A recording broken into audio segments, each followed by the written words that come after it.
First feature ABS. ஏபிஎஸ்னா anti lock braking system அப்படின்னு சொல்லுவாங்க.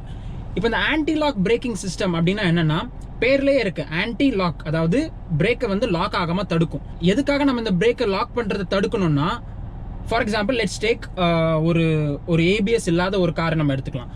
ஒரு ஏபிஎஸ் இல்லாத ஒரு கார்லயோ இல்ல ஒரு பைக்லயோ நம்ம ஸ்பீடா போயிட்டு இருக்கும்போது திடீர்னு நம்ம ஒரு ஸ்பீட் பிரேக்கரை பாக்குறோம். ஸ்பீட் பிரேக்கரை பார்த்த உடனே நம்ம உடனே நம்ம பிரேக்கை பிடிச்சிட மாட்டோம், நம்ம பிரேக்கை ஓங்கி அழுத்திட மாட்டோம். பிகாஸ் ஒரு மனசுக்குள்ள ஒரு பயம் இருக்கும்ல, கார் ஸ்லிப் ஆயிடும், ஸ்கிட் ஆயிரும் அப்படின்னு. எதனால அந்த பயம் வருது, எதனால அந்த அப்படி ஸ்கிட் ஆகுதுன்னா, ஏபிஎஸ் இல்லாத ஒரு கார்லயோ பைக்லயோ ஓங்கி பிரேக் அப்ளை பண்ணும்போது இந்த வீல்ஸ் வந்து லாக் ஆயிடும். லாக் ஆகிறத விட லாக் ஆன உடனே காரை டர்ன் பண்ண முடியாது. ஃபார் எக்ஸாம்பிள் இப்போ நீங்க ஸ்பீடா போயிட்டு இருக்கும்போது நடுவில் ஒரு நாய் குறுக்க வருதுன்னு வச்சுக்காங்க. ரெண்டு விஷயம் நம்ம பண்ணுவோம். ஒன்னு பிரேக்கை ஓங்கி மிதிப்போம், இன்னொன்னு டர்ன் பண்ணுவோம். இது ரெண்டுத்தையும் நம்ம சம்டைம்ஸ் அட் அ டைம்ல கூட பண்ணுவோம். ஓங்கி பிரேக்கை மிதிக்கும் போது வீல் லாக் ஆயிடுச்சுன்னா உங்களால டர்ன் பண்ணவே முடியாது. டர்ன் பண்ணாலுமே கார் அந்த டைரக்ஷன்ல போகாது. ஸ்ட்ரைட்டா போயிட்டு இருக்கும், வீல்ஸ் இப்படி டர்ன் ஆயிருக்கும், பட் அப்படியே ஒரு மாதிரி வளைச்சிட்டு அப்படியே ஸ்ட்ரைட்டா இழுத்துட்டு போயிட்டே இருக்கும். ஸோ ஆப்வியஸ்லி நீங்க போய் அந்த நாய் அடிக்கலாம், இல்லைன்னா கார் ஸ்லிப் ஆகி வேற எங்கேயாவது போய் முட்டிடலாம். ஸோ இந்த மாதிரி வீல் லாக் ஆகுறதுனால, இந்த மாதிரி அசம்பாவிதங்கள் நடக்கிறனால இதெல்லாம் அவாய்ட் பண்றதுக்கு கண்டுபிடிச்ச ஒரு டெக்னாலஜி தான் ஏபிஎஸ். ஏபிஎஸ் ஒர்க் ஆகிறதுக்கு ஏபிஎஸ்க்குன்னு ஒரு சில இம்பார்ட்டன்ட் காம்போனன்ட்ஸ் இருக்கும். ஃபர்ஸ்ட் மோஸ்ட் இம்பார்ட்டன்ட் காம்போனன்ட் வந்து wheel speed sensor. Wheel speed சென்சருங்கிறது ஒன்றும் கிடையாது, ஒவ்வொரு வீலும் என்ன ஸ்பீட்ல ரன் ஆயிட்டு இருக்குன்னு சொல்றதுக்கு ஒரு சென்சர் நம்ம வச்சிருக்கோம். அந்த சென்சர் தான் வீல் ஸ்பீட் சென்சர். இந்த வீல் ஸ்பீட் சென்சர் எப்படி வீல் ஸ்பீடை வந்து சென்ஸ் பண்ணும்னா, இந்த வீல்ஸ்ல நம்ம வந்து ஒரு ஏபிஎஸ் ரிலக்டர் ரிங் அப்படின்னு ஒரு ரிங் மாதிரி இருக்கும். கார்லயும் சரி பைக்லயும் சரி. இப்போ நீங்க ஏபிஎஸ் புதுசா ஏபிஎஸ் வச்ச பைக்ஸ் நிறைய பைக்ஸ் வருது. அந்த பைக்ஸ்ல எல்லாம் நீங்க பாத்தீங்கன்னா வீலை சுத்தி ஒரு டிஸ்க் பிளேட் மாதிரி இருக்கும். குட்டி குட்டியா கோடா பல்லா இருக்கும். அதே நீங்க கார்ல பாத்தீங்கன்னா ஒரு கியர் வீல் மாதிரியா இருக்கும், குட்டி குட்டியா பல்லா இருக்கும். இதுக்கு பேர் தான் ஏபிஎஸ் ரிலக்டர் ரிங் அப்படின்னு சொல்லுவாங்க. இந்த ரிலக்டர் ரிங் இப்போ இதுதான் இந்த ரிலக்டர் ரிங்னா, இந்த ரிலக்டர் ரிங்குக்கு மேல இப்படி அந்த சென்சார் உட்காந்துருக்கும். It will not touch the ring, but அது மேல பக்கத்துல இப்படி உட்காந்துருக்கும். இப்போ நம்ம வீல் சுத்தும் போது இந்த ரிலக்டர் ரிங்கும் சேர்ந்து சுத்தும், வீல்ஸோட கனெக்ட் ஆயிருக்கும். ஸோ சுத்துறதுனால இந்த ரிங்ல நிறைய இந்த குட்டி குட்டி பல்லா இருக்கு இல்லையா, எத்தனை பல்லு இந்த சென்சரை கிராஸ் பண்ணுதுங்கிறத வச்சுதான் இந்த சென்சார் வந்து அந்த வீல் ஸ்பீடை வந்து கால்குலேட் பண்ணும். கால்குலேட் பண்ணி கண்ட்ரோல் யூனிட்க்கு அந்த வீல் ஸ்பீடை அனுப்பிக்கிட்டே இருக்கும். இதுதான் ஒரு வீல் ஸ்பீட் சென்சரோட வேலை. இப்போ நம்ம ஓங்கி பிரேக் அழுத்துறோம். நான் இமேஜின் ஒரு கார்ல போயிட்டு இருக்கோம், வேகமா ஓங்கி அழுத்தும் போது வீல்ஸ் லாக் ஆகும். லாக் ஆனா இந்த ரிலக்டர் ரிங் சுத்துறதும் நின்றும். ஸோ இந்த ரிலக்டர் ரிங் சுத்துறது நிற்கும் போது என்ன ஆகும், இந்த சென்சாருக்கு வந்து எந்த ஒரு வேல்யூமே கிடைக்காது. பிகாஸ் இதை சுத்துனாதான் இதால வீல் ஸ்பீடை வந்து கால்குலேட் பண்ண முடியும். இது சுத்துறது நின்றுச்சுன்னா இந்த வீல் ஸ்பீட் சென்சாருக்கு எந்த ஒரு வேல்யூமே கிடைக்காது. ஸோ இந்த சென்சார் வந்து எந்த ஒரு வீல் ஸ்பீடையுமே கண்ட்ரோல் யூனிட்டுக்கு அனுப்பாது. ஸோ கண்ட்ரோல் யூனிட் என்ன ஆகும், it will understand that wheel speed சென்சார்ல இருந்து எந்த ஸ்பீட் வேல்யூஸ்மே நம்மளுக்கு வரல. So which means that wheel is getting locked அப்படின்னு இந்த கண்ட்ரோல் யூனிட்டுக்கு புரிஞ்சிடும். ஸோ இந்த கண்ட்ரோல் யூனிட் என்ன பண்ணும்னா, அந்த வீலுக்கு போற பிரேக் ப்ரெஷரை வந்து கம்மி பண்ணி விட்டு அந்த பிரேக் ப்ரெஷரை வந்து அப்ளை பண்ணிக்கிட்டே இருக்கும். அந்த மாதிரி விட்டு அனுப்புறதுனால என்ன ஆகும், பிரேக் பேட்ஸ் வந்து பிரேக் டிஸ்கை விட்டு பிடிக்கும். இந்த மாதிரி கண்டினியூஸா விட்டு பிடிக்கிறனால வீல்ஸும் லாக் ஆகாது, காரும் ஈஸியா ஸ்டாப் ஆகும், அண்ட் பிரேக்கிங்கோட பவர்லயும் எந்த ஒரு குறையும் இருக்காது. ஸோ எப்படி இது வந்து சென்ஸ் பண்ணல, ஓகே சென்ஸ் பண்ணலன்ட்டு இந்த கண்ட்ரோல் யூனிட்டுக்கு சொல்லுது, கண்ட்ரோல் யூனிட் இந்த இதெல்லாம் பண்ணுது, அதுக்குள்ளதான் கார் எங்கேயோ போய் இடிச்சிருமே, அப்படி கிடையாது. Because it happens very very fast. சென்சாருக்கு வந்து எந்த ஒரு வேல்யூமே வரல, இந்த ரிலக்டர் ரிங் சுத்தலைங்கிறது இந்த சென்சார் சென்ஸ் பண்ணதுல இருந்து இந்த பிரேக்ஸ் வந்து விட்டு பிடிக்கிற வரைக்கும் இட் ஹேப்பன்ஸ் லைட்னிங் குவிக். அதுவும் அந்த பிரேக் வந்து விட்டு பிடிக்கிறது எவ்வளவு ஸ்பீடா இருக்கும்னா, ஒரு செகண்டுக்கு 10 to 12 டைம்ஸ் அது விட்டு பிடிக்கும். ஹியூமன்ஸால அந்த மாதிரி பிரேக்கை வந்து விட்டு அவ்வளவு ஸ்பீடா பிடிக்கவே முடியாது. ஸோ இந்த மாதிரி ஒரு மில்லி செகண்ட் டைம்ல இவ்வளவு வேலையை பண்ணி பிரேக்ஸை வந்து இந்த மாதிரி கண்டினியூஸா ரேப்பிடா விட்டு பிடிக்கிறனால பிரேக்ஸ் வந்து கண்ட்ரோல்டா இருக்கும். முக்கியமான விஷயம், வீல்ஸ் வந்து லாக் ஆகாது. ஸோ வீல்ஸ் லாக் ஆகலைன்னா நம்ம ஈஸியா வீல்ஸ் ஸ்டியரும் பண்ணலாம், யூ கேன் பி சேஃப், வேற எந்த ஒரு பிரச்சனையும் நம்மளுக்கு இருக்காது. ஸோ இதுதான் ஆன்டி லாக் பிரேக்கிங் சிஸ்டம். இந்த கார்ல ஏபிஎஸ் கிடையாது. இந்த கார்ல இப்போ நான் ஸ்பீடா போயிட்டு ஒரு ஓங்கி நான் பிரேக் பண்ணனா the wheels will start skidding. இப்போ நம்ம அதை ட்ரை பண்ணி பார்க்கலாமா? இது கொஞ்சம் ரிஸ்க் தான், பட் ஸ்டில் பார்க்கலாம். ரோட் ஃப்ரீயா தான் இருக்கு. Will try to do it now.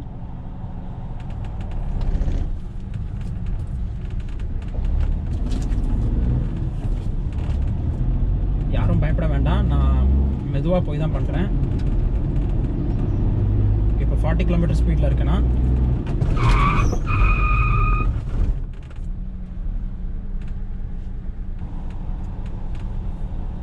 Okay fine. So இப்போ நான் 40 km ஸ்பீடில் தான் அந்த பிரேக் போட்டேன். பட் அந்த வீல் ஸ்க்ரீச் ஆன சவுண்ட் உங்களுக்கு கேட்டிருக்கும். அது எதனாலன்னா அந்த வீல் வந்து லாக் ஆகுது. இது நான் வந்து ஒரு ஸ்ட்ரைட்டான ரோட், நான் வந்து ஒரு கண்ட்ரோல்டாக நான் பிரேக் பிடிச்சேன், அதனால ஒன்றும் பிரச்சனை கிடையாது.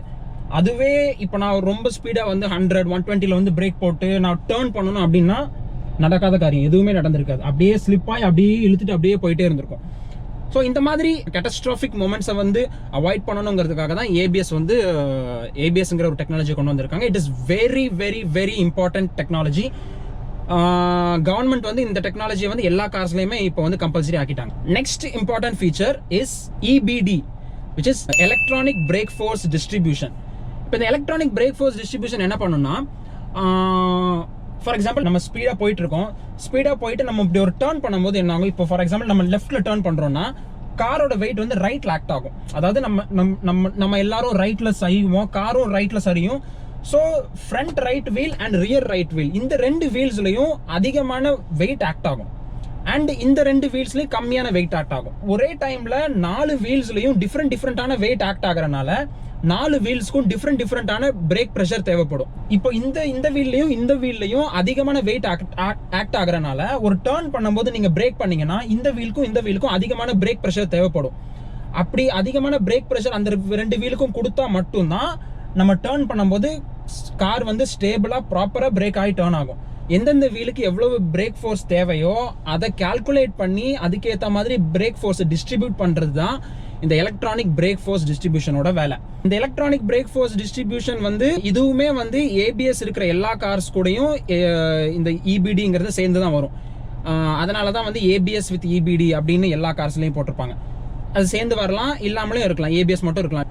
ஃபைன். ஸோ 2 முடிஞ்சது. And the third feature is traction control system. இப்போ ட்ராக்ஷன் அப்படின்னா என்னன்னா, ஒரு டயருக்கும் நம்ம ரோடுக்கும் இருக்கிற கிரிப்புக்கு பேர் தான் ட்ராக்ஷன் அப்படின்னு சொல்லுவாங்க. Technical word is traction. இப்போ அந்த ட்ராக்ஷனை வந்து கண்ட்ரோல் பண்றது அந்த traction control system. Now imagine ஒரு ஸ்லோப்ல நம்ம ஏறிட்டு இருக்கோம். அந்த ஸ்லோப் வந்து வெட்டா இருக்கு, ஆர் மழை பெஞ்சிருக்கு, இல்ல ஏதாவது ஒரு சகதியா இருக்கு, இல்ல ஆயில் கொட்டி இருக்கு, ஏதாவது ஒன்று. ஸோ அந்த ஸ்லோப்ல நம்ம ஏறதுக்கு நம்ம ஓங்கி ஆக்சிலேட்டர் அழுத்துவோம். அப்போ வீல்ஸ் வந்து ஸ்பின் ஆகிட்டே இருக்கும். வெஹிக்கிள் அப்படியே ஸ்டேபிளா இருக்கும், இல்லைன்னா பின்னாடி வரும், இல்லைன்னா அப்படி ஒரு மாதிரி மேலே கீழேமா இருக்கும். பட் வீல்ஸ் ஸ்பின் ஆகிட்டே இருக்கும். இந்த வீல்ஸ் எதனால ஸ்பின் ஆகுதுன்னா, ரோடுக்கும் டயருக்கும் வந்து ப்ராப்பரான கிரிப் இல்லாதனால தான் இந்த வீல்ஸ் வந்து சுத்திக்கிட்டே இருக்கு, ஸ்பின் ஆகிட்டே இருக்கு. இதை அவாய்ட் பண்றதுக்கு இந்த கண்ட்ரோல் யூனிட் என்ன பண்ணும்னா, அகைன் இந்த வீல் ஸ்பீட் சென்சார்ஸ் இருக்கு இல்லையா, இப்போ இந்த வீல் ஸ்பீட் சென்சார்ஸ் வந்து என்ன பண்ணும், இந்த வீல்ஸோட ஸ்பீடை வந்து நோட் பண்ணிக்கிட்டே இருக்கும். இப்போ நம்ம ஸ்ட்ரைட்டா போயிட்டு இருக்கோம்னா 4 வீல்ஸ்லயுமே வந்து ஒரே ஸ்பீடு தான் இருக்கும்.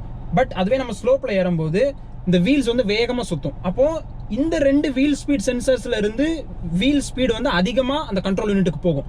So the control unit will understand that okay, ஃப்ரண்ட்ல இருக்கிற 2 வீலை விட பின்னாடி இருக்கிற 2 வீல் வந்து வேகமா சுத்துது, and also vehicle is also not moving அப்படிங்கறத இந்த கண்ட்ரோல் யூனிட் புரிஞ்சுக்கிட்டு அந்த 2 வீல்ஸ்க்கு மட்டும் பிரேக்ஸை வந்து அப்ளை பண்ணும்.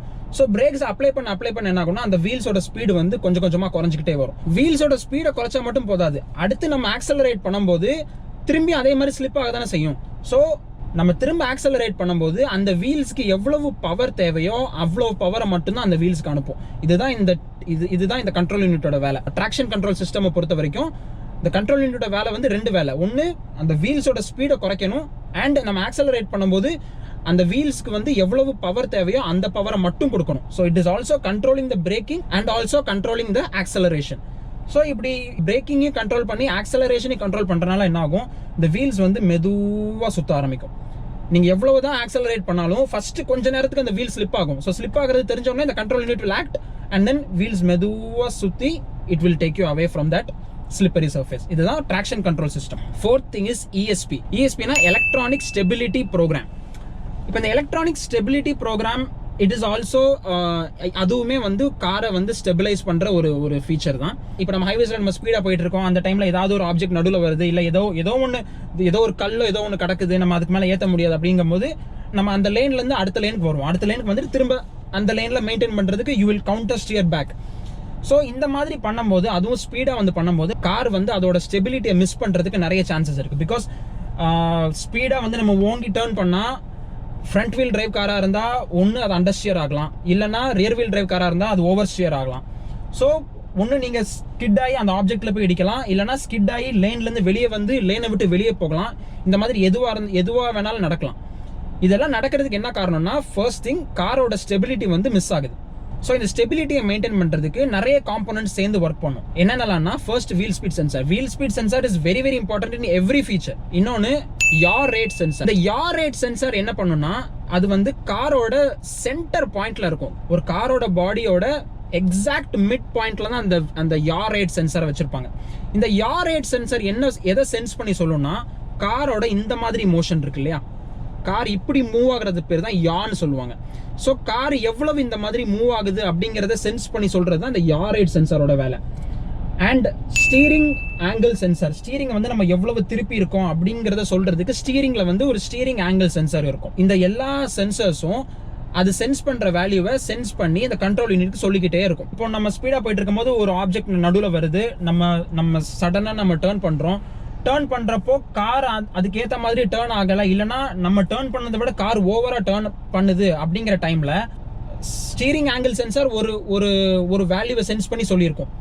யார் ரேட் சென்சார் ஒரு வேல்யூவை சென்ஸ் பண்ணி சொல்லியிருக்கும். இப்போ இந்த கண்ட்ரோல் யூனிட் இந்த ரெண்டு வேல்யூவை ரீட் பண்ணும்போது ஸ்டீரிங் வீல் ஆங்கிள் சென்சார் கொடுத்த வேல்யூவை விட இந்த யார் ரேட் சென்சார் கொடுத்த வேல்யூ ஜாஸ்தியாவோ கம்மியாவோ இருந்திருக்கலாம். இப்போ ஓவர் ஸ்டீர் ஆச்சுன்னா நம்ம ஸ்டீரிங் லைட்டா இப்படி தான் திருப்பி இருப்போம், பட் கார் இப்படி திரும்பும். ஸோ அந்த மாதிரி டைம்ல இந்த கண்ட்ரோல் யூனிட்க்கு புரிஞ்சிடும், பிகாஸ் ஸ்டீரிங் கம்மியாக தான் டர்ன் ஆயிருக்கு, பட் கார் ரொம்ப டர்ன் ஆயிருக்கு அப்படின்ட்டு அந்த கண்ட்ரோல் யூனிட்க்கு புரிஞ்சிடும். புரிஞ்சுக்கிட்டு என்ன பண்ணும்னா, எந்த வீலை கரெக்டா பிரேக் பண்ணா அந்த கார் திரும்ப கரெக்டா பேலன்ஸ்க்கு வருங்கிறது அந்த கண்ட்ரோல் யூனிட்க்கு தெரியும். பிகாஸ் அதுக்கேற்ற மாதிரி அந்த மாதிரி ப்ரோக்ராம் பண்ணியிருப்பாங்க. கரெக்டா அந்த வீலை மட்டும் அது பிரேக் பண்ணும். அப்படி பிரேக் பண்றனால டர்ன் பண்ணும்போது ஓவர் ஸ்டியர் ஆகிறதையும் தடுக்கலாம், அண்ட் ஆல்சோ அண்டர் ஸ்டியர் ஆகிறதையும் தடுக்கலாம். ஓகே, டர்ன் பண்ணிட்டோம், இப்போ திரும்ப அந்த லேனுக்கு போயிட்டு திரும்ப நம்ம லேனுக்கு வரணும் இல்லையா. ஸோ ஆப்போசிட் டைரக்ஷன்ல நம்ம டர்ன் பண்ணுவோம். ஸோ ஆப்போசிட் டைரக்ஷன்ல டர்ன் பண்ணும்போதும் இந்த ஓவர் ஸ்டியரோ இல்லை அண்டர் ஸ்டியரோ ஆகலாம். ஸோ அதுவும் ஆகக்கூடாதுங்கிறதுக்காக திரும்பியும் எந்த வீலை பிரேக் பண்ணால் திரும்பியும் கார் ஸ்டேபிள் ஆகுங்கிறத கரெக்டாக கால்குலேட் பண்ணி அந்த வீலை மட்டும் பிரேக் பண்ணும். ஸோ இந்த மாதிரி எல்லா இடத்துல இருந்தும் சென்சார் வேல்யூஸை எடுத்து எந்த வீலை பிரேக் பண்ணணும்னு கால்குலேட் பண்ணி பிரேக் பண்ணுறனால இந்த வெஹிக்கிளோட ஸ்டெபிலிட்டி வந்து எல்லா நேரத்துலையும் மெயின்டைன் ஆகும். இப்போ நான் சொன்ன எல்லா features, ABS, EBD, traction control system, ESP, இது எல்லாத்துக்குமே வந்து ஒரே ஒரு கண்ட்ரோல் யூனிட் தான் இருக்கும். அந்த கண்ட்ரோல் யூனிட் தான் இந்த எல்லா சென்சார் வேல்யூஸையும் அப்சர்வ் பண்ணி அதுக்கேற்ற மாதிரி இந்த கால்குலேஷன்ஸ்லாம் பண்ணும். ESP ஃபீச்சர் ஒரு காரில் இருந்துச்சுன்னா அந்த காரில் ABS இருக்கும், TCS இருக்கும், EBD இருக்கும், இது எல்லாமே இருக்கும். பட் ஒரு கார்ல ABS இருந்துச்சுன்னா அந்த கார்ல ESP இருக்குன்னு சொல்ல முடியாது. ஸோ ட்ராக்ஷன் கண்ட்ரோல் சிஸ்டம் எப்படி ஒரு காரோட இந்த மோஷனை கண்ட்ரோல் பண்ணுச்சோ, அதே மாதிரி ESP வந்து ஒரு காரோட இந்த மோஷன், இப்போ இந்த மோஷனை வந்து நம்ம லாங்கிடியூட்னல் மோஷன் அப்படின்னு சொல்லுவோம். இப்போ இந்த மோஷன் வந்து லேட்ரல் மோஷன் சொல்லுவோம். So traction control system it controls the longitudinal stability and ESP control unit controls the lateral stability of a car. And one more important thing, ESP off அப்படின்னு ஒரு button இருக்கும் நிறைய கார்ஸ்ல. ஒரு சில கார்ஸ்ல இருக்கும், சில கார்ஸ்ல அந்த ESP வந்து நம்மளால ஆஃப் பண்ண முடியாது. சில கார்ஸ்ல அந்த ஸ்டெபிலிட்டி ப்ரோக்ராமே ஆஃப் பண்ணிடலாம். ஏன் அந்த மாதிரி ஆஃப் பண்றாங்க அப்படின்னா, நிறைய பேர்கிட்ட கேட்டா அவங்க சொல்ற ஒரு ஆன்சர் என்னன்னா, ப்ரோ ட்ரிஃப்ட் பண்றதுக்கு அதை ஆஃப் பண்ணுவாங்க, ஆஃப் பண்ணிட்டு வந்து ட்ராக்ல ட்ரிஃப்ட் பண்ணலாம் அப்படி. அதை வந்து ஓகே ஆஃப் பண்ணா ட்ரிஃப்ட் பண்ணலாம், எஸ். ஆனா அந்த ESP ஆஃப் பட்டனை கொடுத்ததுக்கு காரணம் நீங்க ட்ரிஃப்ட் பண்றதுக்கு கிடையாது. ஃபார் எக்ஸாம்பிள், நீங்கள் ஒரு மண் ரோட்ல போயிட்டு இருக்கீங்க, அங்கே ரொம்ப சகதியாக இருக்கு, அந்த சகதியில் போய் உங்கள் கார் மாட்டிக்கிச்சுன்னு வைங்களேன். மாட்டிக்கிட்டு இருக்கிற உங்கள் காரை நீங்கள் அந்த மாதிரி ஒரு சுச்சுவேஷன்லேருந்து வெளியே எடுக்கணும்னா நீங்கள் என்ன பண்ணுவீங்க, வேகமாக ஆக்சலரேட் பண்ணுவீங்க, ஸ்டீரிங்கை திருப்பிக்கிட்டே இருப்பீங்க. சம்ஹவ் நீங்கள் வந்து அந்த காரை வந்து ஸ்ட்ரக் ஆகிட்டு இருக்கிற வீலை வந்து அந்த சகதியிலேருந்து வெளியே எடுக்கணும். So what you do, you keep accelerating very hard, மாற்றி ஸ்டீரிங்கை திருப்பிக்கிட்டே இருப்போம். இப்போ இந்த மாதிரி ஒரு டைமில் ESP ஆன் ஆகி இருந்துச்சுன்னா நீங்க வேகமா ஆக்சலரேட் பண்ணுவீங்களா, பின்னாடி வீல்ஸ் ஸ்லிப் ஆகிட்டே சுத்திக்கிட்டே இருக்குமா. ஸோ ESP அந்த டைம்ல ஆன் ஆயிருந்துச்சுன்னா அது என்ன பண்ணும், அதோட வேலையை பண்ணிக்கிட்டே இருக்கும். ஓகே, சுத்துற வீலை வந்து சுத்த விடாம பண்ணும், ஸ்லோ பண்ணும், இன்ஜினோட பவரை ரெடியூஸ் பண்ணும், பிரேக்கிங் அப்ளை பண்ணிக்கிட்டே இருக்கும். ஸோ இதெல்லாம் பண்ணா நீங்க அந்த சிச்சுவேஷன்ல இருந்து வெளியே வர முடியாது. அண்ட் ஆல்சோ நீங்க ஸ்டீரிங் வீலை திருப்பிட்டே இருப்பீங்க.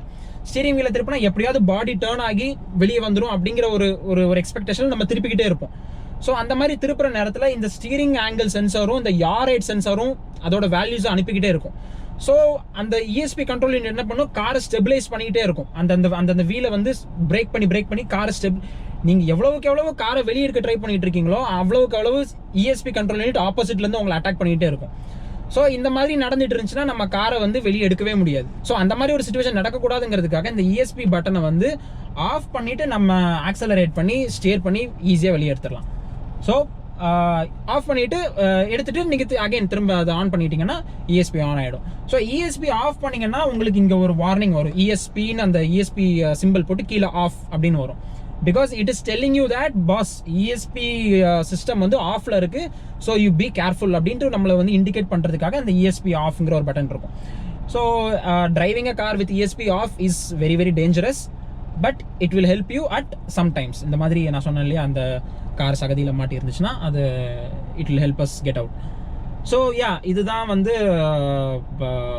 பிரேக்ஸ் சம்மந்தப்பட்ட சேஃப்டி ஃபீச்சர்ஸ். இந்த வீடியோ உங்களுக்கு யூஸ்ஃபுல்லாக இருந்திருக்கும்னு நினைக்கிறேன். And I will meet you again in another video. Until then, bye bye, see you and take care.